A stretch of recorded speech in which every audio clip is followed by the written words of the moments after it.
Hello, hello, hello, everyone. Hello and welcome. I'm Faith. I'm the artist and astrologer of Mystic, Physick, Astrology, and I use Western Sidereal astrology in my practice to help you reconnect with your soul purpose and to really remember why you came into this world in the first place, because it's so easy to get distracted and forget. So with the broadcast, with our full moon in Sagittarius releasing workshop, today, of course, where I'm at is currently the 27th of June. Our full moon is truly full the 28th. So we're just a little bit ahead of schedule with this broadcast. Thanks for joining me, Laura. It's good to have you on. So my aim in broadcasts is always to provide guidance for you on how we can consciously use the energy of the transiting planets to affect our lives in a positive way. So it's about responding to our transit consciously instead of reacting unconsciously, which is so easy to get caught up in. Let me know if you can hear me and see me. Okay. Hi, Sarah. Hi, Danielle. Good to have you, Amanda. I'm glad you could make it. I saw that you weren't sure if you would be able to. So I'm going to refresh my browser just quickly, if you'll bear with me. Hopefully that doesn't throw our internet connection out while it refreshes. To catch comments, if something happens to the broadcast on my phone, I want to be able to catch your comments in the group and respond to them. But welcome, it's good to have everyone here. I'm really kind of excited. If you've been on my broadcast before, you know how much I love the full moon releasing practices because it is so freeing and so liberating to consciously decide I'm ready to move beyond, whatever it is you choose that you're ready to move beyond. And the full moon is a wonderful time to do that. It's your 20th anniversary today. That's right, Danielle, you did say that. Congratulations. I hope you are doing something fun for that. We had ours last week, so we had quite a fun time. We kind of made a week-long event of celebrating it. We didn't have plans to take, a cruise or a vacation like a lot of people do when they have landmark anniversaries. We just stayed home, but we sure made sure we had a fun time celebrating our 20th. So congratulations. Welcome to the 20-year anniversary club, right? So I have this refreshed. I'm going to go ahead and pop open the video. Here we go. And I have you all with me. And my notes. So today, welcome to Mars retrograde, everyone. I know a lot of you are feeling it rather personally, especially it seems like the last couple of weeks for folks who have Aries sun or rising. And for folks who maybe have Scorpio sun or rising, a lot of little irritations and things have come up. So try your best to be patient over the coming 2 months. It's going to be a 2-month-long transit. And Aries and Scorpio, you'll feel it. There's not really any escaping it. The rest of us, it has more to do with whether that transiting retrograde Mars is going to have some kind of contact with a planet or personal point in our natal chart. But you may find that delays are much more frustrating than they normally would be. That little silly things that go wrong are much more irritating than they should be. We've got 2 months of that, so just be aware and try to choose to breathe deep, to ground yourself, to practice patience, and especially to practice forgiveness. And by all means, please do not pick any fights. Don't start any fights. And don't react in anger if someone else starts a fight with you. Reacting in anger and starting fights is not going to serve you. What'll happen if you do that during the retrograde, it's going to come back to bite you in the butt. Yes, breathing. Just breathe, Danielle. That's exactly the right thing to do. So tonight we're doing our releasing practice for the full moon in Sidereal Sagittarius. And so for those of you who might be new to the broadcast, or if you're just coming back after an absence, if you don't have your sidereal natal chart, I would encourage you to get it. Let me throw a link. I think I have it right here on my notes. So get your chart, and even if you normally practice, say, tropical astrology, don't worry too much about using a chart that you maybe aren't familiar with or that doesn't resonate with you. The reason I say that is because you're still going to be doing your releasing practice for the same house as you would be if you were doing this for a tropical zodiac. And so it still is getting alignment. We're just working with a little bit different energy tonight. Jonna says, I'm here with one earbud in doing bedtime for the kids and listening. Well, I'm glad you could join us, Jonna. That's wonderful. Let me see if I can actually get you guys this. There we go. That's what happens when I squish my browser down so far. I can't see the comment box where I can comment on the live stream. But there we go. If you need that, just jump on over to the website real quick and plug in your birth data and you can get a chart with your sidereal natal placements. We're working primarily with your ascendant, so the rising sign today. However, these practices that we do, the new moon intention setting and the full moon releasing, you can do them with your sun sign and your rising sign. And I do encourage you to do that because it gives you 2 opportunities every month to take advantage of releasing something that's not serving you, or making an initiation or setting an intention for something that you do want to manifest in your life. Thanks for joining us, Tracy. We're just getting started. So what I normally like to do early in the broadcast is kind of run through what house the lunation is falling in for each rising sign, and then I touch on the themes of that rising sign. That way, if you want to work with those themes, or excuse me, I touch on the themes for that house. And that way, if you want to work with those themes, you know what they are, even if you're not super familiar with house systems or super familiar with astrology. Don't worry about having anything memorized, right? But let's talk a little bit first before we jump into that about what this full moon is bringing up. This full moon is in Sidereal Sagittarius, and it's rather challenging, this particular full moon. Jupiter rules it. We consider Jupiter to be the great benefic. He brings gifts, he brings good luck, he expands what he touches. He's kind of like the protector of the zodiac, right? Well, this time around, he's facing some challenges from other planets. So right now, Jupiter is in Libra. He's catching a challenge from Mars in Capricorn right now, exactly at the full moon. And what can happen, because Mars is retrograde, right, is that Jupiter could just be serving to amplify that aggressive nature of retrograde Mars, that irritable, cranky, argumentative nature of retrograde Mars. And so this is something that we're contending with right at the same time that Mars has stationed retrograde. And when any planet is stationary, they're even more powerful, right? And so yesterday was a tough day for a lot of folks. Hopefully that will calm down here in the next couple of days. So like I said, just try to practice patience, especially with folks that you love and folks you're close to that you work alongside of in your daily life, because that's where you're going to feel this most. And what I want to also remind you, coming into July, we're entering full-blown eclipse season. And typically, what we experience with eclipses is that they can influence us. They can have an effect of up to 60 days before and after the exact date of the eclipse. And so some folks are feeling these eclipses already. Eclipses are kind of challenging. They bring about change, and it's change that we don't have any choice but to deal with. It's just going to happen. It's beyond our control. And so you just have to basically adapt to this changing environment. And so what I want you to be cognizant of is, for some of you, you're going to be feeling that strongly tonight. You may have felt it pretty strongly at the new moon we had 2 weeks ago. Typically what happens is when the luminaries, the sun or the moon, transit the same degree that the eclipse is going to happen in, even if it's that same degree of a different sign, it activates that eclipse energy for some folks.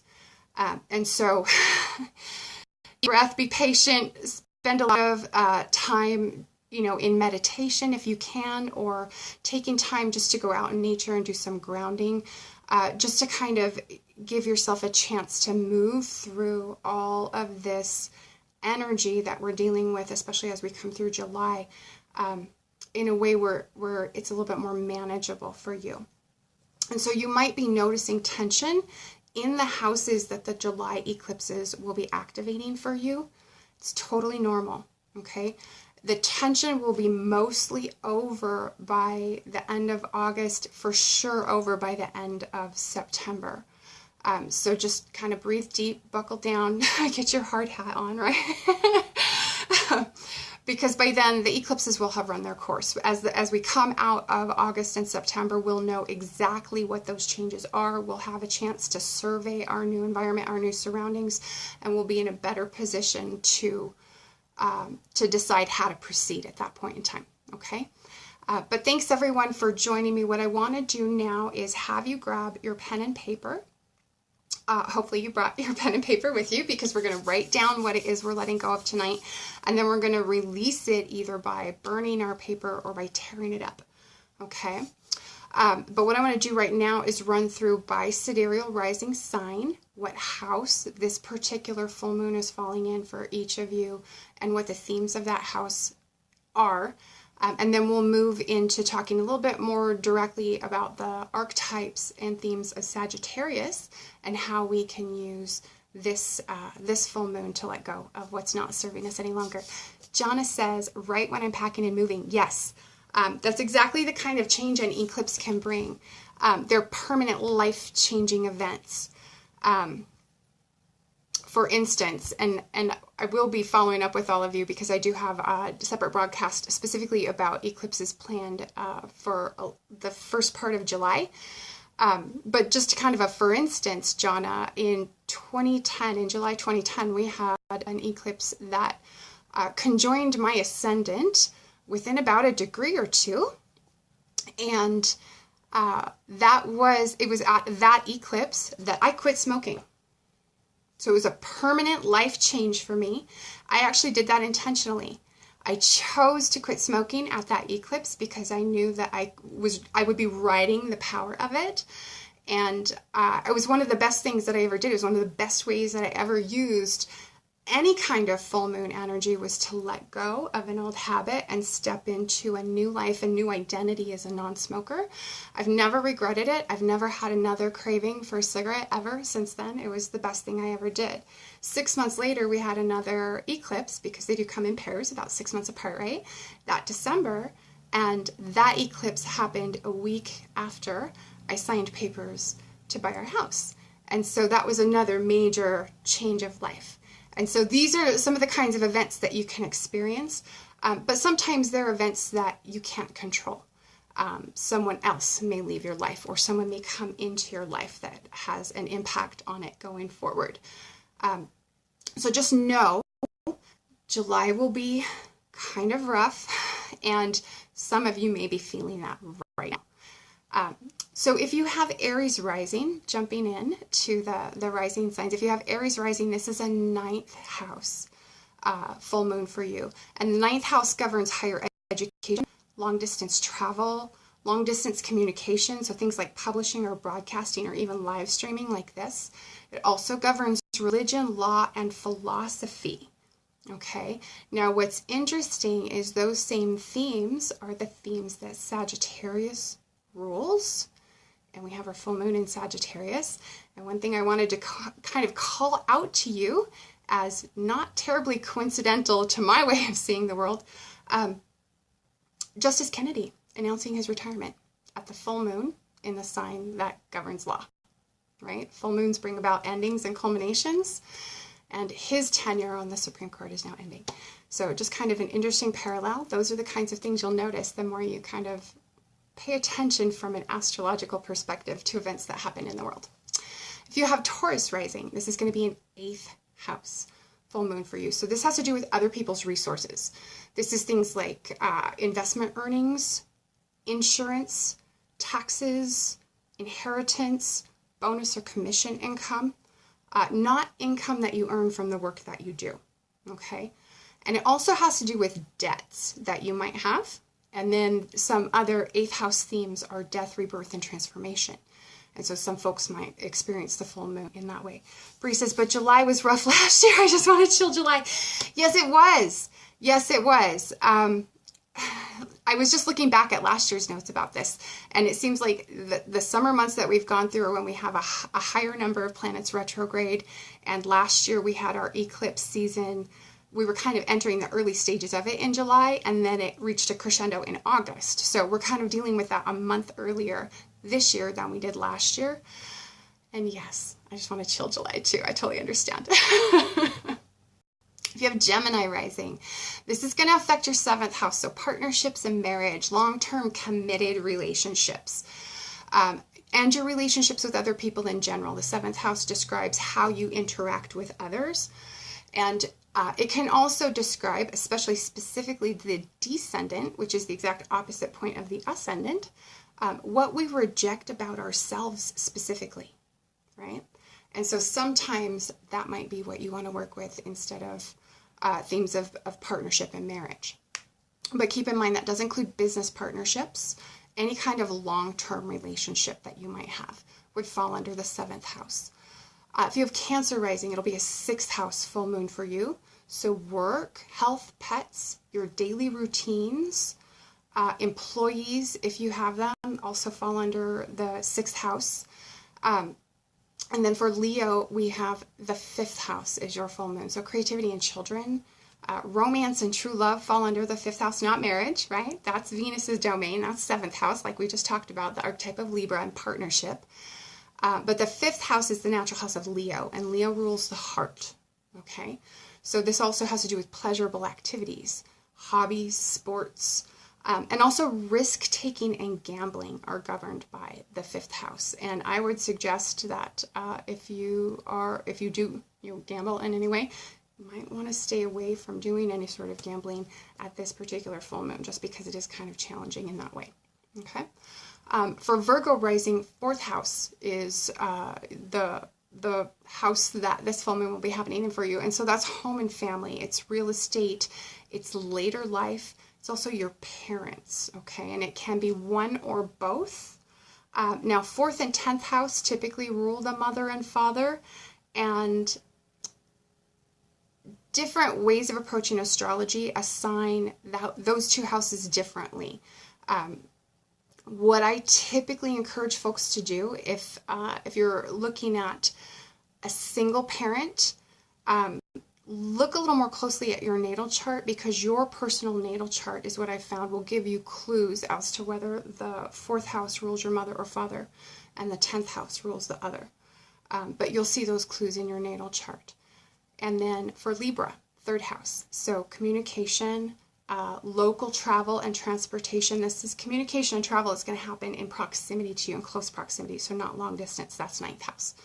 Also governs childhood education, writing, your siblings, your neighbors, and your immediate environment. So like your neighborhood and your community fall under the 3rd house.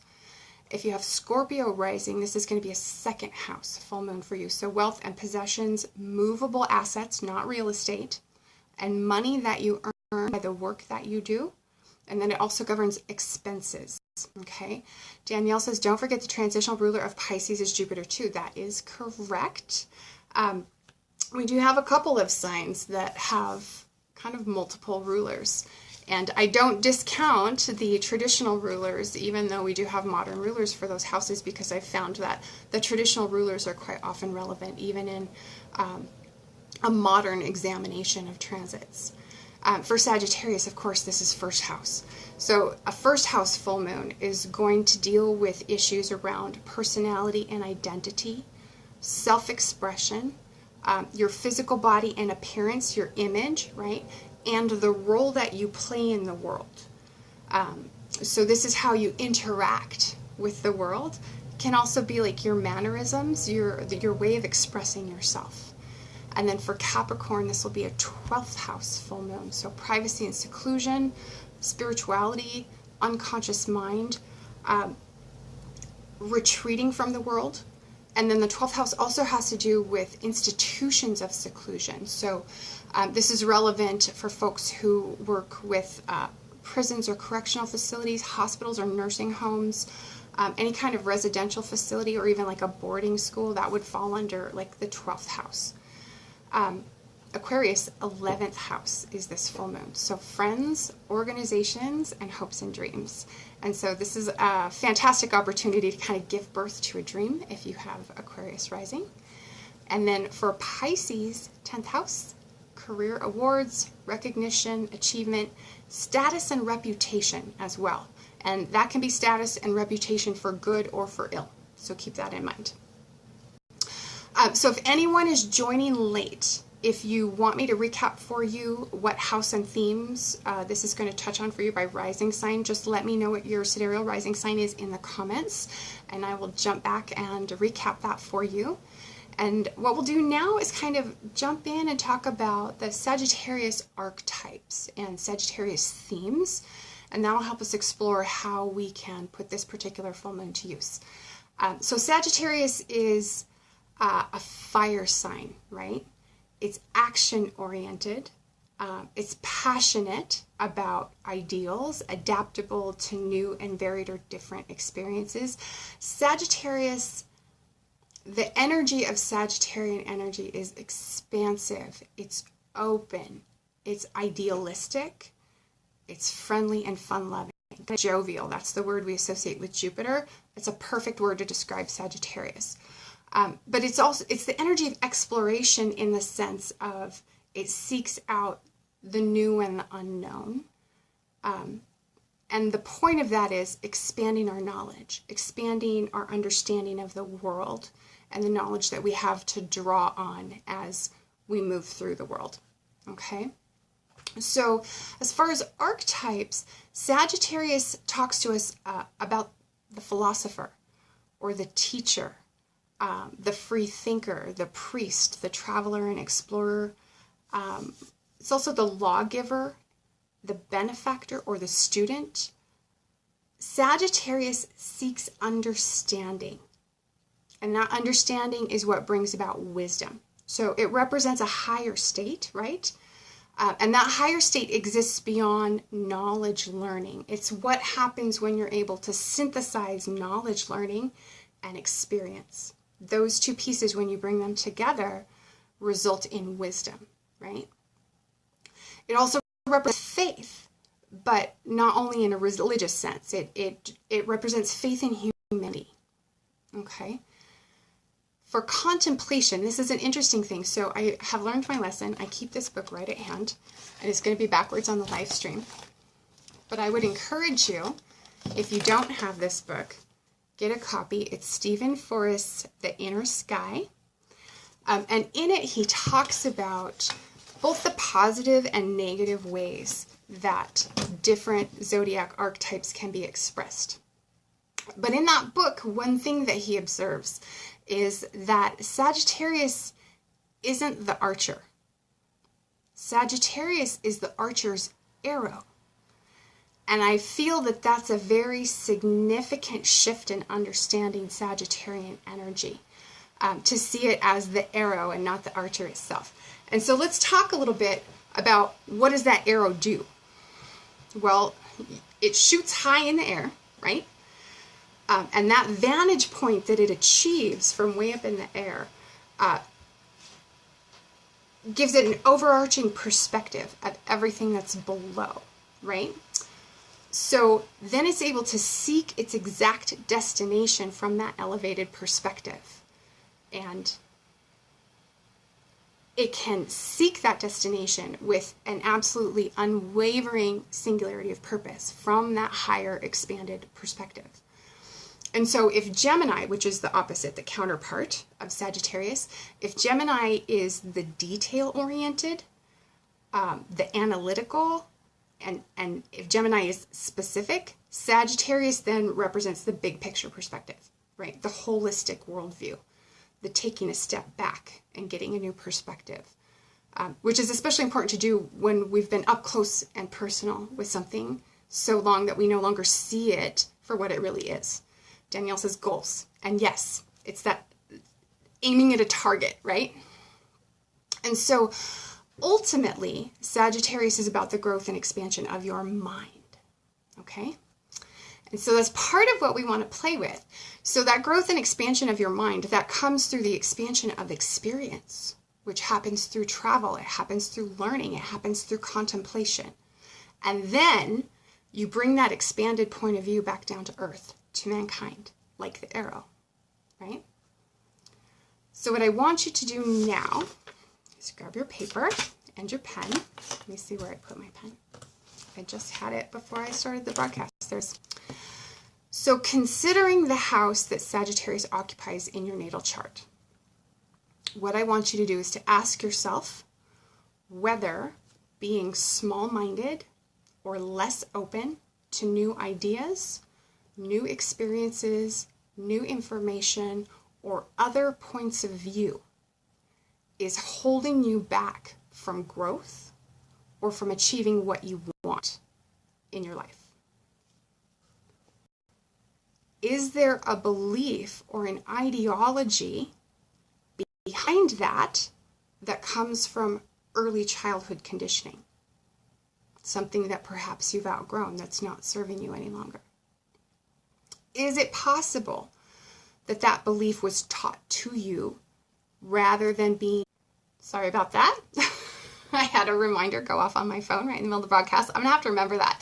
I have it set for 8 o'clock, so obviously it's 8 o'clock. But is it possible that that belief was taught to you rather than being a natural conclusion that you arrived to on your own, through your own understanding and through your own experience and your own exposure to the ideas of others outside your native culture, outside your belief system, or a conclusion that you came through your own contemplation? I'm creeping you out right now. How so, Bree? I'm curious now. And so what I want you to think about is, if there is a belief like that, is it still serving you? Or is it something that you can let go? And I want you to consider, based on the house that Sagittarius occupies in your natal chart, ask yourself, where are you staying small instead of stepping into your fuller, larger role in the world? Where are you not sharing what you've learned, what you've discovered, and what you've experienced that can benefit others? And why is that? What is it that you need to let go of or release in order to step into your larger purpose? Okay, so what I want you to do is write down on your paper what it is you wish to release. Okay, we're going to spend a few minutes doing that. I'm going to recap these prompts just quickly for anyone who might need a recap. Ask yourself whether being small-minded or less open to new ideas, experiences, and information or points of view is holding you back from growth, or if it's holding you back from achieving what you want or manifesting what you want. Is there a belief that comes to you through childhood conditioning or that was taught to you that's not serving you any longer? Can you let it go? Are you staying small instead of stepping into a fuller, larger role in the world? Where are you not sharing what you've learned through experience, what you've discovered, or what you know that can benefit other people? And why is that? Is there a fear behind that? And I want to bring up fear specifically because right now we have Saturn touring Sagittarius, and Saturn specifically speaks to our fears. Okay? And so for some folks, this may specifically be a time of facing a fear related to the house that Sagittarius occupies in your natal chart. Okay? So write down what you want to release on your piece of paper. Everyone take a few minutes. I'm going to jump in and do mine, and then we'll reconnect here in a moment and do the fun part, the releasing.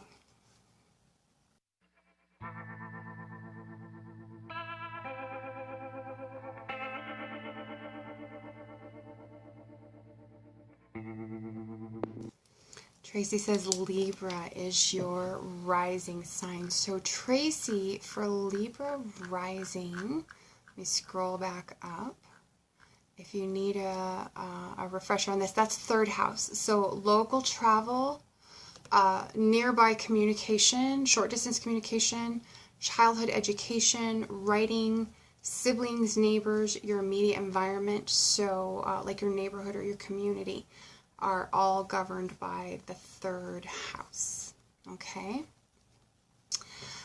Good to have you with us, Dylan. We're just kind of finishing up, I think. I know I'm done. I want to see if anyone else is done. Writing what it is we are letting go of with tonight's full moon. And so I want to share with you what I wrote down. So I didn't really think about this beforehand. So this totally is, it's like spur of the moment, totally spontaneous. And for me, this is a 7th house full moon. It's relationships. And so it's interesting about relationships. When you have a full moon there, we often talk about how a full moon brings about a culmination or an ending. Well, it doesn't always bring about an ending to a relationship. Sometimes it represents the end of a stage, or like reaching a milestone. And so, for instance, in my case, that was my 20th wedding anniversary last week, right?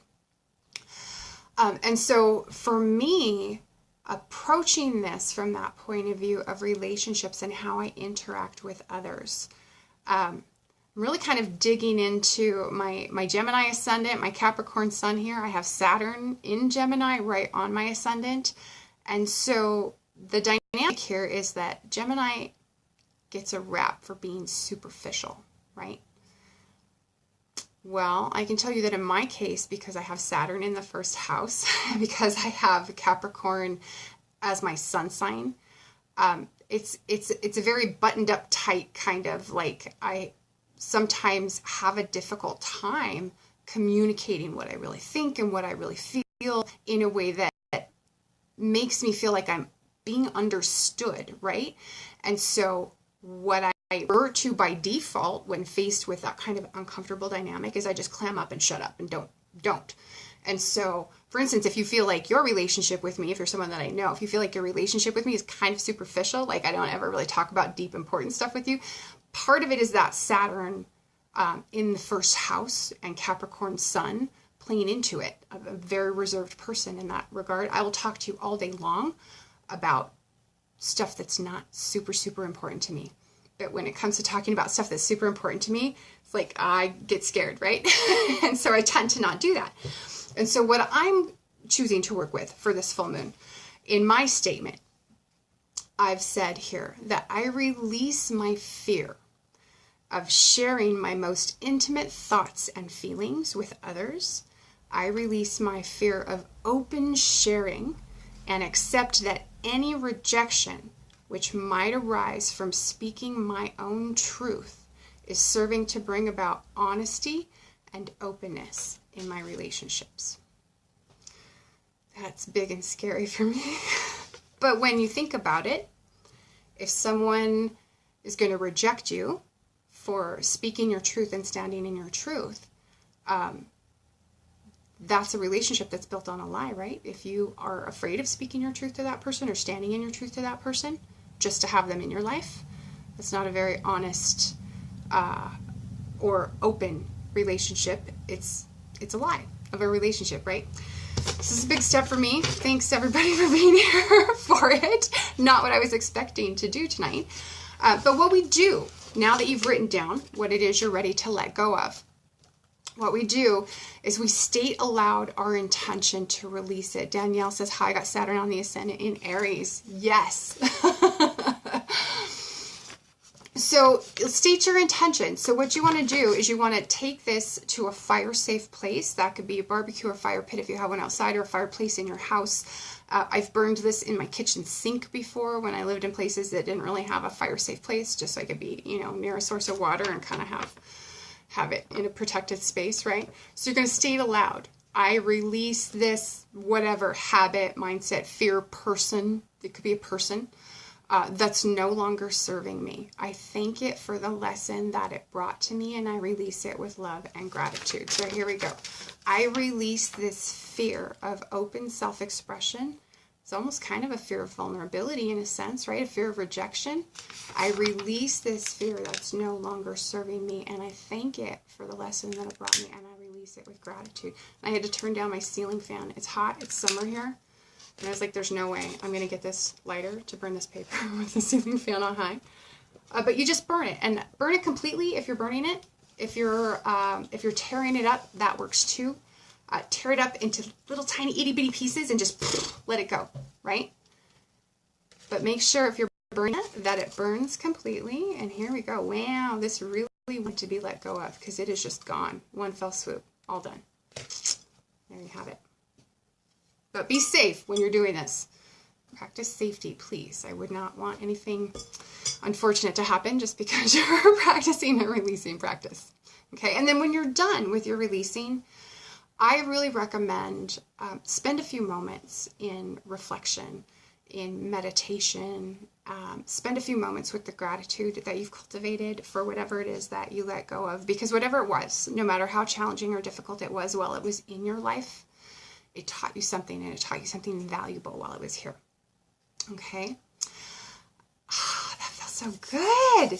So I want to see what everyone is saying here. So Brie, of course, said I creeped her out because it was spot on. I'm glad. Yay, I love it when stuff is spot on. Amanda, let's see. I got to click on the read more here. Amanda, I release desires to rely on food for comfort. I release negative thoughts of not being worthy of the blessings that are coming my way. I release allowing anxiety to control all decisions. I release my anger towards family and friends that are not supportive towards my journey. And I release the demand of perfection I place on myself and not allowing myself to be proud of all accomplishments, even when not perfect. I love that, Amanda. I love that. What's the saying? They say done is better than perfect. There's another one too about perfect being the enemy of something, and I can't remember how it goes. If anyone remembers that, share it in the comments. Danielle says, funny, I'm looking at the opposite. Instead of setting long-term goals, I'm looking at short-term, but Saturn is sitting on my moon in Sagittarius. Yes, and Saturn really wants you to be focused on the long game. That's very true. Very true. Thank you for that happy anniversary, Jonna. I appreciate it. Let's see. I keep scrolling and then the comments reset. Maybe I'll look at them on my computer here.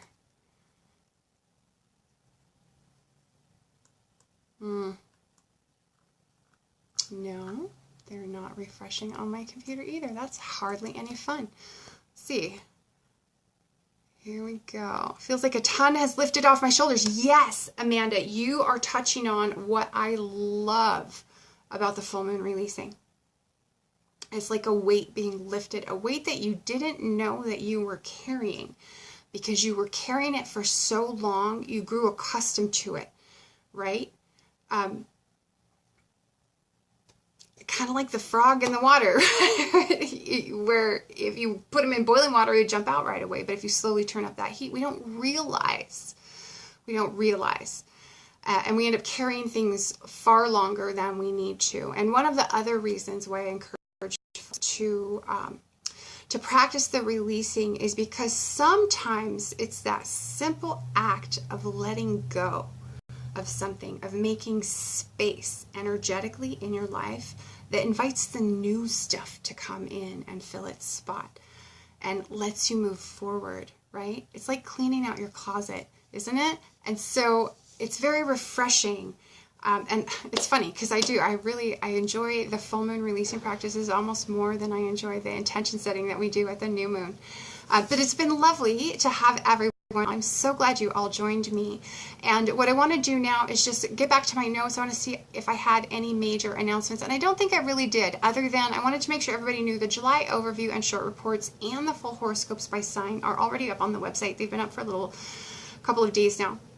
So they're available. They're available right now for paid subscribers. So if you have a paid monthly or annual subscription, you can go in. You don't have to wait until July 1 to read those. You can read them now. If you want to sign up, go ahead. You're going to get a 2-week free trial. Or you can wait until July 1. July 1, they'll be free to the public, and you can read them then. It's just the advanced access that you have to be a subscriber for. And then Monday, July 2nd, 1:30 Mountain, 3:30 Eastern Daylight, 8:30 British Standard Time, and 5:30 a.m. Australian Eastern Standard Time. We're having our Sidereal Insights Astro Update, and I will be talking more about what to expect as we move into July. July is going to be kind of a challenging month because we do have those eclipses like we were talking about at the beginning of the broadcast. We do have Mars retrograde the entire month, and we have Mars going out of bounds, which is a whole other ball of wax. Out of bounds planets don't live by the commonly accepted rules of society, and out of bounds Mars is no different. And so that's going to flavor how we experience the retrograde, and kind of almost augment some of that. And so we'll talk a little bit more in depth about that. But like I said, that's Monday the 2nd at 1:30 my time, which is 3:30 Eastern, 8:30 British Standard Time, and 5:30 in the morning if you're joining us from Australia. And then, of course, I think most of you know we did launch our YouTube channel earlier this year, so please feel free to subscribe to the YouTube channel. I upload all the edited versions of our broadcasts on YouTube, so if you miss a live stream on the Mystick Physick Facebook page or here in the group, you can always catch them on the YouTube channel or on the website. I've been archiving all the videos on the website as well. And so thank you very much for joining me. It has been my absolute pleasure and very lovely to have you with, and my best wishes to all of you, and I hope that you encounter positive and exciting change in your life as we go through this eclipse season coming up. And thank you, and we'll talk to you next time. Let's see, wait a minute, there's more comments. Because my feed has been spotty, can we rewatch somewhere? Yes! I hope you're just catching that. Yes. You can rewatch this replay. With these broadcasts, I do an edited version to kind of shorten up that quiet period where we're writing. And then I do a little notice that this is where you can pause it to do your writing before we get into the end of the intention setting or the releasing. And so for some folks, that might be a better way to experience the replay. But yes, you can catch it on the Mystick Physick Astrology YouTube channel, or once I have it ready to go, it will also be posted on the website at mystickphysick.com right on the blog. Okay, so thanks everyone for joining me, and join me again next time. We'll see you Monday the 2nd. Thank you.